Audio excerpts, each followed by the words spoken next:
முன்னாடிலாம் நம்ம வீட்ல நகைச்சீட்டு போடுவாங்க. ஆனா, இப்போ எல்லாமே வந்து டிஜிட்டல் ஆயிருச்சு அப்டின்னே சொல்லலாம். ஸோ நெறைய பேர் வந்து ஃபோன்ல கோல்டு வாங்கி வச்சிருப்பீங்க. டிஜிகோல்டு மூலமா.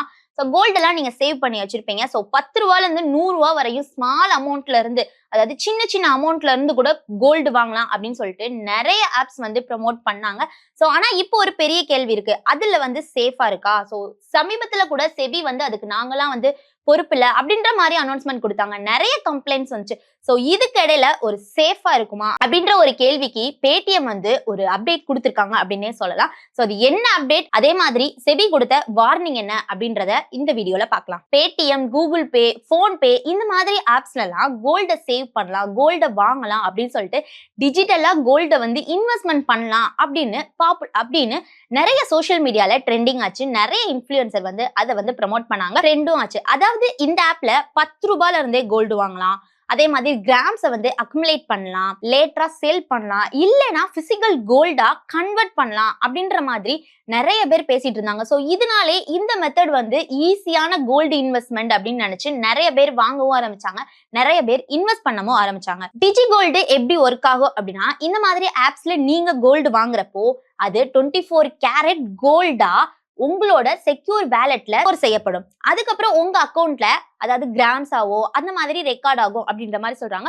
சோ அதுக்கப்புறம் நீங்க இஷ்டப்பட்டா அந்த கோல்ட சேல் பண்ணலாம், இல்ல அதை காயினா மாத்தி பிசிக்கலா நீங்க டெலிவரி பண்ணிக்கலாம் அப்படின்ற மாதிரியும் இந்த ஆப்ல வந்து சொல்லப்படுது. ஆனா நம்மளுக்கு பிசிக்கல் கோல்டா டெலிவரி செய்யறப்போ நம்மளுக்கு மேக்கிங் சார்ஜஸும் இருக்கும், அதே நேரத்துல டெலிவரி சார்ஜஸும் இருக்கும். சோ நம்ம எக்ஸ்ட்ரா பே பண்ணணும் அப்படின்ற ஒரு டவுட்டும் வந்துச்சு. சோ நிறைய பேர் வந்து சோஷியல் மீடியால கம்ப்ளைண்ட் பண்ணாங்க, அதே நேரத்துல டவுட்ஸும் வந்துச்சு. இந்த நேரத்துல செபி ஒரு கிளாரிபிகேஷனான ஒரு ட்விஸ்டான ஒரு பாயிண்ட் சொன்னாங்க அப்படின்னே சொல்லலாம். அதாவது security exchange board of India ரீசெண்டா ஒரு கிளாரிபிகேஷன் கொடுத்தாங்க அப்படின்னே சொல்லலாம். ஸோ டிஜிட்டல் கோல்டு ப்ராடக்ட்ஸுக்கு செபி வந்து ரெகுலேட் பண்ண மாட்டாங்க அப்படின்ற மாதிரியும், அதாவது ஸ்டாக்ஸ், மியூச்சுவல் ஃபண்ட்ஸ், பாண்ட்ஸ் மாதிரியான அஃபீஷியல் ரெகுலேட்டரி ப்ரொடெக்ஷன்லாம் இதுக்கு இல்ல அப்படின்ற மாதிரியும் சொன்னாங்க. ஸோ இதனால வந்து டிஜிட்டல் கோல்ட்ல வந்து இன்வெஸ்ட் பண்ற சில இன்வெஸ்டர்ஸ்க்கு நிறையவே வந்து டவுட்ஸும் சேஃப்டி பத்தியான ஒரு ரிஸ்க்கும் வந்து ஒரு டவுட்ஸ் நிறையவே வந்துச்சு அப்படின்னு சொல்லலாம். ஸோ இது கடையில தான் சோஷியல் மீடியால நிறைய பேர் நான் கம்ப்ளைண்ட்ஸ் பண்ணாங்கன்னு சொன்னேன். ஸோ வந்து பேடிஎம்ல வந்து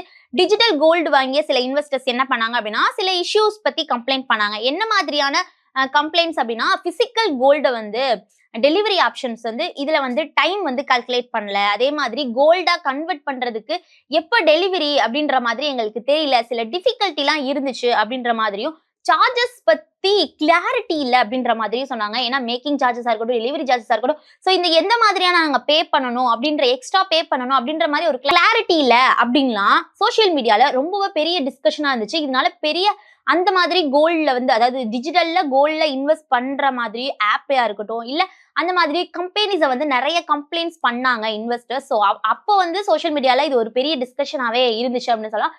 சோ அதுக்கெல்லாம் வந்து இப்போ பேடிஎம் ஒரு புதிய அனௌன்ஸ்மெண்ட் கொடுத்திருக்காங்க அப்படின்னே சொல்லலாம். டிஜிட்டல் கோல்ட பிசிக்கல் கோல்டா இல்ல பாரா டெலிவரி ஆப்ஷனை வந்து நெக்ஸ்ட் மந்தே வந்து திரும்பவும் நாங்க ஸ்டார்ட் பண்றோம் அப்படின்ற மாதிரியும், அக்ஷய திருதிக்கு ஒரு இது வந்து அக்ஷய திருதிக்காக ஒரு பெரிய ஆஃபர் அப்படின்ற மாதிரியும் சொல்றாங்க. சோ இதனால டிஜிட்டல் கோல்டு இன்வெஸ்டர்ஸ்க்கு வந்து ஒரு ரிலீஃப் கிடைச்சிருக்கு அப்படின்னே சொல்லலாம். சோ இதுல வந்து எக்ஸ்பர்ட் சொல்றது என்ன அப்படின்னா, டிஜி கோல்டு ஈஸி இன்வெஸ்ட்மெண்ட் தான், ஸ்மால் சேவிங்ஸ்க்கு யூஸ்ஃபுல்லா இருக்கும். ஆனா ரெகுலேஷன் இல்லாத ப்ராடக்ட்னாலையும் பிளாட்ஃபார்ம் ரிஸ்கா இருக்கிறதுனாலையும் இது வந்து கொஞ்சம் டிஃபிகல்ட்டா தான் இருக்கும் அப்படின்ற மாதிரி சொல்றாங்க. ஸோ பேடிஎம் என்ன சொல்றாங்க, அதாவது என்ன அனௌன்ஸ்மெண்ட் அப்படின்னா, டிஜிட்டல் கோல்டுல டிஜிட்டலா கோல்டு வாங்கியவங்களுக்கு தான் இந்த அனௌன்ஸ்மெண்ட் பொருந்தும் அப்படின்ற மாதிரியும், டிஜிட்டல் கோல்டு நீங்க வாங்கியிருந்தீங்க அப்படின்னா உங்களுக்கு வந்து சீக்கிரமாவே பிசிக்கல் கோல்டா கன்வெர்ட் பண்ண முடியும், அது உங்க வீட்டுக்கே வந்து நாங்க டெலிவரி பண்ண முடியும் அப்படின்ற மாதிரியும், பிசிக்கல் டெலிவரி சர்வீஸ் வந்து நெக்ஸ்ட் மந்தே ஸ்டார்ட் ஆகுது அப்படின்ற மாதிரியும் அந்த கம்பெனி அனௌன்ஸ்மெண்ட் கொடுத்திருக்காங்க.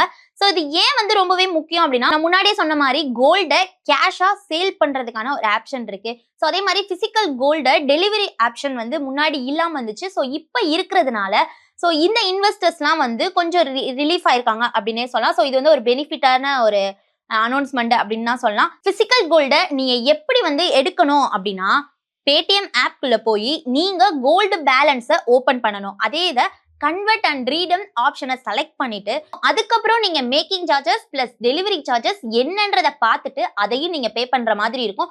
அதுக்கப்புறம் நீங்க காயினாவோ இல்ல பார் சைஸ்லயோ வந்து நீங்க வீட்டுக்கு வந்து கொரியர் வந்துரும் அப்படின்ற மாதிரி சொல்றாங்க.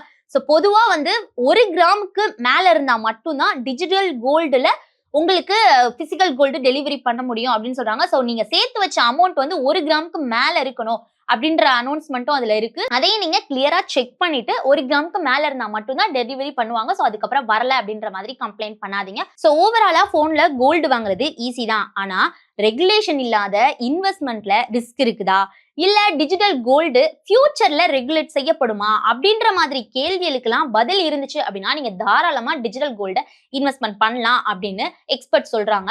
சோ நீங்க இந்த மாதிரி போன்பேல நீங்க பண்ணிட்டீங்க அப்படின்னா இந்த வீடியோ உங்களுக்கு கண்டிப்பா யூஸ்ஃபுல்லா இருக்கும். அதுக்கப்புறம் இனிமே நீங்க வந்து இன்வெஸ்ட்மெண்ட் பண்ண போறீங்க அப்படின்னா எந்த ஆப்ல இன்வெஸ்ட்மெண்ட் பண்றீங்களோ, அதாவது டிஜிட்டலாவோ இல்ல பிசிக்கலாவோ இன்வெஸ்ட்மெண்ட் பண்றீங்க அப்படின்னா அதையும் நீங்க டெலிவரி சார்ஜஸ் எப்படி இருக்கு, டெலிவரி எப்படி பண்ணுவாங்க அப்படின்றத கிளியரா செக் பண்ணிட்டு இன்வெஸ்ட்மெண்ட் பண்ணுங்க. சோ மோர் இன்ஃபர்மேஷனுக்கு நம்ம சேனலை தொடர்ந்து ஃபாலோ பண்ணிக்கோங்க.